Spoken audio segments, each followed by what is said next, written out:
আমি একটু এখানে আপুদের সঙ্গে কথা বলবো। আপনারা কেন আসছেন এখানে? আমরা ফ্রিল্যান্সার মিটআপের জন্য আসছি এখানে। আপনারা ফ্রিল্যান্সিং করেন? জি, মানে চাকরির পিছে না ছুটে এখান থেকেও আয় করা সম্ভব? অবশ্যই আচ্ছা, আমি মনে সুযোগ করি সুবিধাগুলো চাকরির কি? থেকে ফ্রিল্যান্সার জগৎটাই বেস্ট।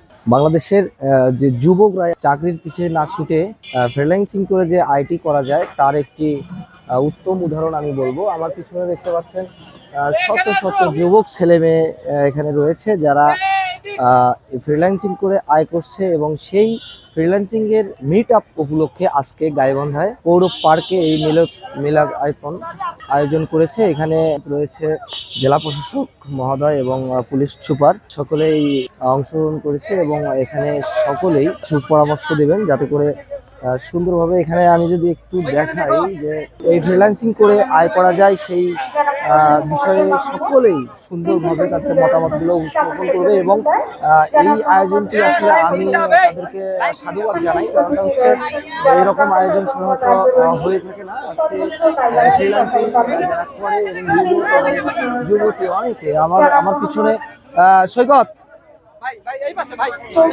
যদি আমি আপনারা শুনতেই পেলেন যে আসলে ফ্রিল্যান্সিং এর পাশাপাশি যারা বেকার রয়েছে তারা কিন্তু আসলে ফ্রিল্যান্সিং করে একটা আয় করতে পারবে।